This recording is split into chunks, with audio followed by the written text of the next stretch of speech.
ঢাকার রাস্তায় এক ভিন্ন দৃশ্যে চোখ আটকায়। ৮২ বছর বয়সী এক বয়োজ্যেষ্ঠ ব্যক্তি রিকশার চাকা ঘোরাচ্ছেন দৃঢ় মনোবল নিয়ে। তার নাম আব্দুল হক। জীবনের শেষ প্রান্তে এসে বয়সকে বুড়ো আঙুল দেখিয়ে তিনি রিকশা চালিয়ে ৫ মেয়ে ও এক ছেলেকে লেখাপড়ায় শিক্ষিত করেছেন। অল্প উপার্জন থেকেই দিয়েছেন ৫ মেয়ের বিয়ে। নিজের সন্তানদের জন্য করে গেছেন অনন্য আত্মত্যাগ। আমার নাম আব্দুল হক, আমার ৫ মেয়ে। আমি রিক্সা চালিয়ে মেয়ের আর কি কোনো মতো লেখাপড়া করায় আর কি, কিছুটা আর কি বিয়ে দিচ্ছে আর কিছুটা আছে। একটা নাতনি আর কি এবারে কমার্স থেকে আর কি এসএসসি পাস করলে মানে 4 পয়েন্ট আর কি 19 আর কি পাইছি। তো মেয়েটা আর কি নাতনির বিয়ের জন্য আর কি ব্যবস্থা নিয়েছি। দিবেনও কিছু লাগে। এই যে আমি ঢাকার মধ্যে আর কি আসছি গাড়ি চলবার, গাড়ি কোনো মতো কষ্ট করে গাড়ি চলবার। আমার বয়স ৮২। আব্দুল হক বাংলাদেশের কুড়িগ্রাম জেলার বাসিন্দা।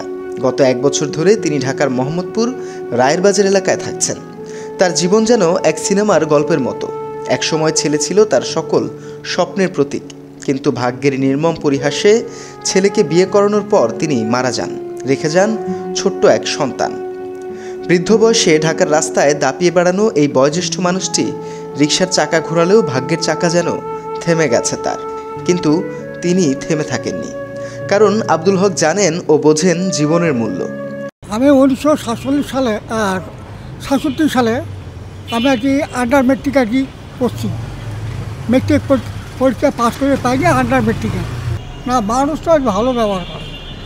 মানে রিক্সা চলবার জন্য আমার 10, 20, 50, 200 টাকা দেয়, আমার সাহায্য করে প্রত্যেক দিন। এই যে করবতে সরকারটা চলে খাবার। 1967 সালের দিকে তিনি আন্ডার মেট্রিক পর্যন্ত পড়াশোনা করেছেন। তার এই শিক্ষাই হয়তো তাকে এমন শক্তি দিয়েছে। যাত্রীদের প্রতি তার সদয় ব্যবহার, সাহায্যের হাত বাড়িয়ে দেওয়া এবং জীবনের কঠোর বাস্তবতা মোকাবেলায় দৃঢ় প্রতিজ্ঞা।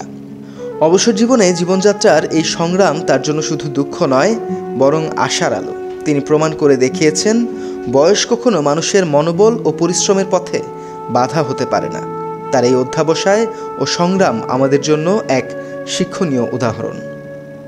তথ্যচিত্রে হোসাইন রুমেল, মাতৃভূমির খবর।